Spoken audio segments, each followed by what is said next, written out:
سيذكر من يخشى ويتجنبها الأشقى الذي يصلى النار الكبرى ثم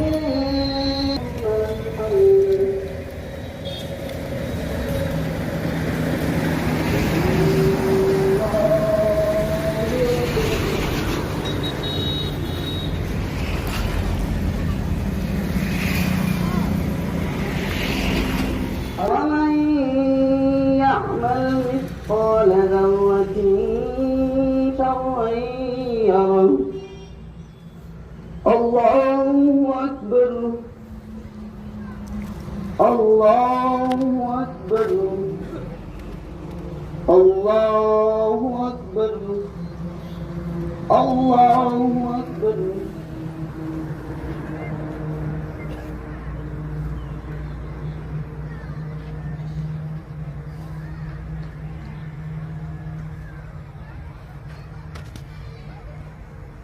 سمع الله لمن حمده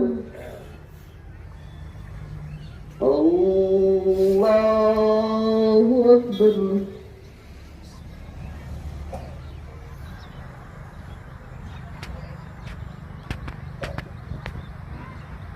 الله أكبر إياك نستعين اهدنا الصراط المستقيم صراط الذين أنعمت عليهم ঈদগাহৰ তৰফৰ পৰা আমি সমগ্ৰ অসমবাসী সমগ্ৰ ভাৰতবাসীলৈ ঈদ উল ফিতৰৰ শুভেচ্ছা জ্ঞাপন কৰিছোঁ। আজি সমগ্ৰ বিশ্বৰ লগতে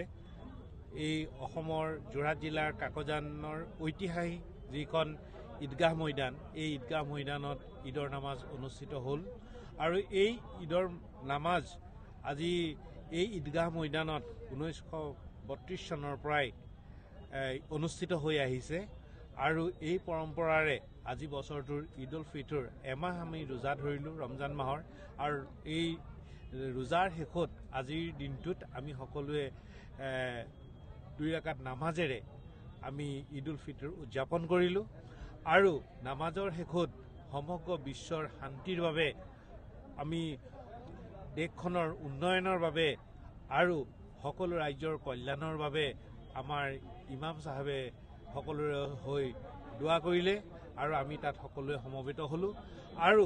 এই কাকজান যিখন ঈদগাহ, এই ঈদগাহখন অতি পৌৰাণিক ঐতিহাসিক ঈদগাহ, কাৰণ এই স্থানত ইয়াৰ পূৰ্বেও অন্য ঠাইত আছিল, কিন্তু এই স্থানত 1932 চনৰ পৰাই এই ঈদগাহ স্থাপিত হৈ আহিছে, এই স্থানত নামাজ পঢ়ি আহিছে আৰু এই স্থানত বিভিন্নজনে এই ঈদগাহৰ উন্নয়নৰ কাৰণে সহায় সহযোগিতা আগবঢ়াই আহিছে। বিশেষকৈ শেহতীয়াকৈ এই ঈদগাহখন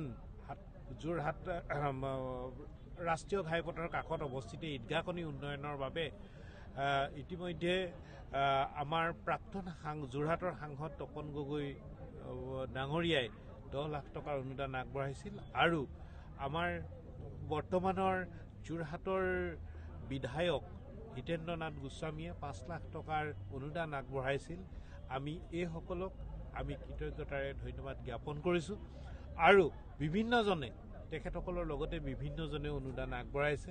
আমি ভাবোঁ আমাৰ এই যি কাকজান অঞ্চলৰ বিভিন্ন জাতি ধৰ্ম বৰ্ণ নিৰ্বিশেষে ৰাইজে আমি সাতাম পুৰুষীয়া ঐক্যৰে যিদৰে জীৱন অতিবাহিত কৰিছোঁ, অহা দিনবিলাকো আমাৰ তেনেদৰে পাৰ হওক আৰু এয়ে আমি কামনা কৰিছোঁ।